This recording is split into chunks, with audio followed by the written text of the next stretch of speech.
In 1941, 25-year-old filmmaker Orson Welles stepped into a New York theater. His first movie, Citizen Kane, was about to premiere, a film already generating buzz among insiders for its bold vision. But on that night, Welles wasn't just entering a movie theater, he was stepping deeper into a raging war. Across the country, in a sprawling California mansion, William Randolph Hearst, the media titan who controlled newspapers and radio, a man with political influence like no one else, was furious over Citizen Kane. To him, it wasn't just a movie, it was a personal attack, a threat to his empire. There's only one person in the world to decide what I'm going to do, and that's me.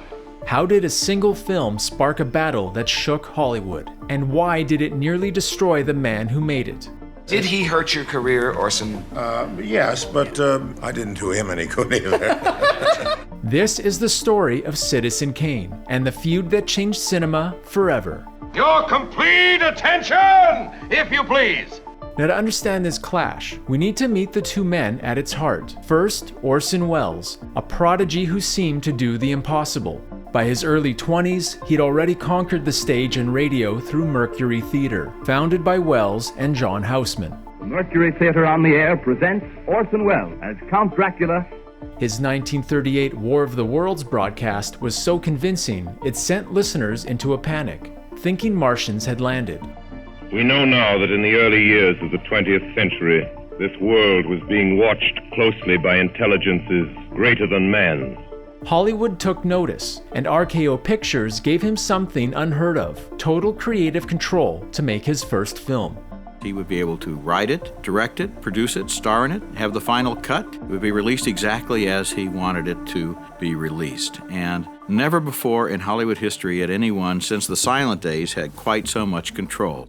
At 25, Welles was brash, brilliant, and ready to shake up the world. His project, Citizen Kane, a story about a media mogul's rise and fall, told in a way no one had ever seen before. What Citizen Kane really did for me was to show what that name on the film did. In other words, Welles was the one to make me understand what a director did in a film, where he placed the camera, the energy of the film editing, the performances.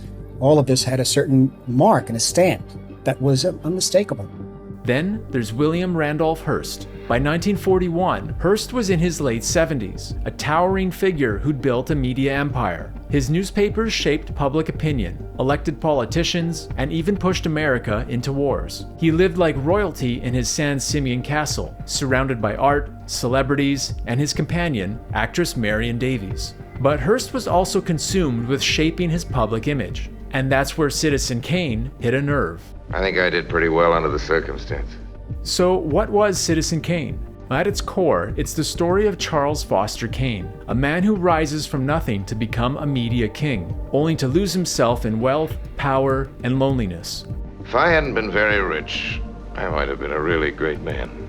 The film opens with Kane's death, his final word, Rosebud, sparking a mystery that unravels his life through flashbacks. It was a groundbreaking production, with daring camera angles, deep focus shots, and a non-linear story that broke the rules of 1940s Hollywood filmmaking. How do you like it, boys? Well, 70 years in a man's life. That's a lot to try to get into a newsreel. But what made it explosive was how much Charles Foster Kane resembled William Randolph Hearst. See, Welles co-wrote the script with Herman Mankiewicz, a screenwriter who'd partied at Hearst's San Simeon estate and knew his world inside out.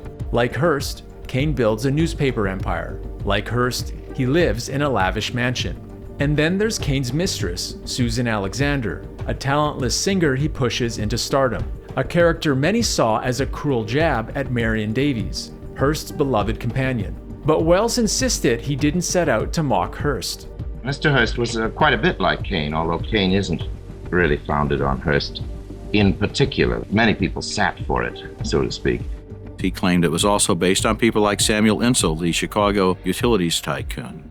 Those close to Welles also noted there was a fair bit of the young filmmaker in Charles Foster Kane.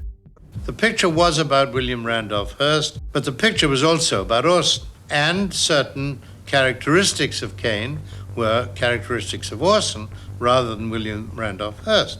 The desire to be collecting and accumulating and controlling people and operating as a puppet master. People will think what I tell them to think. Was as much or more Welles as it was Hearst or any of the other so-called sources of the character of Citizen Kane. I'm Charles Foster Kane! So, did Welles mean to provoke Hearst? Probably not, but the similarities were too close for Hearst's comfort. When word of the film reached him before its release, he wasn't just angry, he was out for blood.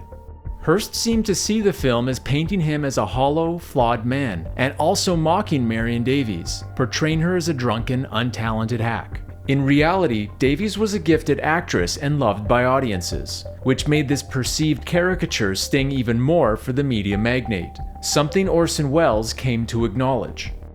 I thought we were very unfair to Marion Davies, because we had somebody very different in the place of Marion Davies, and it seemed to me to be something of a dirty trick, and I anticipated the trouble from Hearst for that reason. Hearst wasn't going to let this go. He unleashed his empire to crush the film. First, Hearst banned any mention of Citizen Kane in his dozens of newspapers. No ads, no reviews, no buzz. In 1941, when newspapers were the lifeblood of publicity, this was a death sentence for a film. Then he went further. Hearst's allies pressured theater chains not to screen Citizen Kane. He threatened RKO Pictures with lawsuits, claiming the film defamed him. The picture did not play any of the major chains. It only played independent theaters that weren't afraid of being blacklisted by Hearst, and everybody was. He even dug into Welles' personal life, spreading rumors to smear the young director. The pressure was immense. RKO, already a struggling studio, faced financial ruin if Hearst blacklisted their films. Theater owners feared losing Hearst's advertising dollars. The risk of a successful lawsuit by Hearst upended not just RKO, but the movie industry as a whole. The film's editor, Robert Wise, recalls a high-stakes pre-release screening of Citizen Kane for the top executives of all the major motion picture companies. The whole purpose of this was for them to determine, these industry leaders, whether they would say to RKO, go ahead and release it, or RKO, in the interest of our business, for the well-being of our business, put it on the shelf, don't release it. They had the producers in Hollywood ready all together to pay RKO to burn the negative. It was nip and tuck, you know. Whether the negative would be burnt, the picture never shown. But Welles didn't back down. He fought to get Citizen Kane released, even as Hollywood whispered that he'd gone too far. In May 1941, Citizen Kane finally hit theaters, but not without scars. Hearst's campaign limited its release to a handful of cities. Many theaters refused to show it. So consequently, although the picture got great reviews and did very, very good business in theaters where it could play and where there was enough press, but other than that, it didn't do well because it wasn't able to play theaters. For RKO, it was a financial flop. But for Welles, there was some sense of victory. Many praised the film's bold visuals and fearless storytelling. For those first audiences, I think there was a feeling that they were seeing something special. The original critics were very much in favor of Citizen Kane and praised it in very, very outspoken terms. Some of them called it, even at the time, maybe the greatest picture that had ever been made. But at the same time, the fallout from Hearst's blacklist hit Welles hard.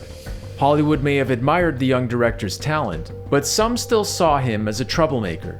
The creative control he received with Citizen Kane never returned, as his later films faced repeated interference. He challenged the establishment and paid the price.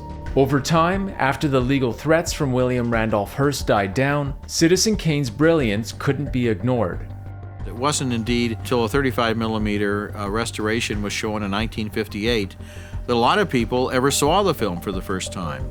By the 1960s, it topped critics' lists as the greatest film ever made.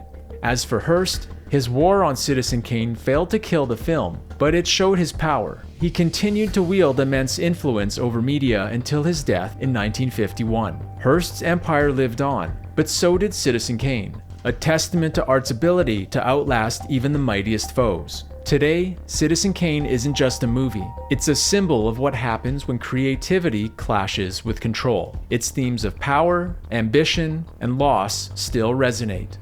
Orson was very young when he came into the movie business, and he shook it up in a way that a young man can do. The enthusiasm, the extraordinary dynamism with which it's told gives it a kind of optimistic slant which the plot itself and what the picture's saying doesn't have.